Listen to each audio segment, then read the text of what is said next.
करते हैं मनोविज्ञान का रिवीजन शुरू करते हैं। पहला प्रश्न है, बाल मनोविज्ञान के अनुसार शिक्षा के क्षेत्र में मुख्य स्थान है बालक का।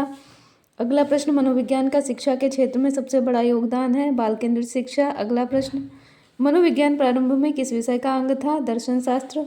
अगला प्रश्न, मनोविज्ञान ने सर्वप्रथम अपनी आत्मा का परित्याग किया, फिर अपने मन का और फिर अपनी चेतना का अभिभय एक प्रकार के व्यवहार को संजोए है। ये कथन किसका है? तो हमारा उत्तर है बुडवर्थ का। अगला प्रश्न है, निम्न में से कौन सी शिक्षा मनोविज्ञान की सर्वाधिक व्यक्तिनिष्ठ विधि है? तो हमारा उत्तर है अंतर्दर्शन। अगला प्रश्न है, निम्नलिखित में से कौन सा विकल्प शिक्षा मनोविज्ञान की एक सीमा है? तो हमारा उत्तर है वैयक्तिक विभिन्नताओं की समस्या। अगला प्रश्न है, प्रयोगात्मक विधि को सर्वप्रथम प्रस्तावित किया? हमारा उत्तर है विल्हेम वुंट ने। अगला प्रश्न है, शैक्षिक मनोविज्ञान शैक्षिक विकास का एक व्यवस्थित अध्ययन है। शिक्षा मनोविज्ञान की यह परिभाषा किसके द्वारा दी गई? तो हमारा सही उत्तर है J.M. स्टीफन।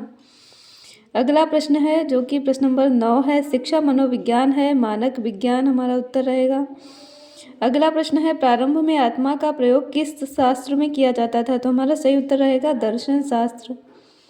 अगला प्रश्न नंबर है 11, 1882 ईस्वी में किस मनोवैज्ञानिक द्वारा लंदन में मानवीय विशेषताओं का अध्ययन करने के लिए प्रयोगशाला का निर्माण किया गया? तो हमारा सही उत्तर रहेगा अल्फ्रेड बिने। अगला प्रश्न है प्रश्न नंबर 12, शिक्षा मनोविज्ञान का अध्ययन अध्यापक को इसलिए करना चाहिए क्योंकि इसकी सहायता से अपने शिक्षण को अधिक प्रभावशाली बना सके। अगला प्रश्न है प्रश्न नंबर 13, विकासात्मक मनोविज्ञान में जीवन का अध्ययन किया जाता है जन्म से। अगला प्रश्न है प्रश्न नंबर 14, निम्नलिखित को सुमेलित करना है। प्रश्न नंबर 14 का हमारा आंसर ये है, पुस्तक एक तरफ लेखक दिए गए हैं तो रिपब्लिक पुस्तक के लेखक हैं प्लेटो, एमिल एंड एजुकेशन के Rousseau, The School and Society के जॉन डीवी, संध्या विधि के दयानंद सरस्वती। अगला प्रश्न नंबर 15, एक शिक्षक को अपने विद्यार्थियों की क्षमताओं को समझने का प्रयास करना चाहिए। निम्नलिखित में से कौन सा क्षेत्र इस उद्देश्य के साथ संबद्ध है? तो हमारा सही उत्तर रहेगा शिक्षा मनोविज्ञान। अगला प्रश्न है 16, मनोविज्ञान शिक्षा का आधारभूत विज्ञान है, यह किसने कहा है? तो स्किनर हमारा सही उत्तर है। अगला प्रश्न है, आधुनिक मनोविज्ञान का अर्थ है? तो हमारा सही उत्तर है व्यवहार का अध्ययन। प्रश्न नंबर 18, शिक्षा मनोविज्ञान की उत्पत्ति का वर्ष कौन सा माना जाता है? तो जितने भी सन इसमें दिए हैं उसके अनुसार हमारा डी सही उत्तर है सन 1900। अगला प्रश्न है हमारा प्रश्न नंबर 19।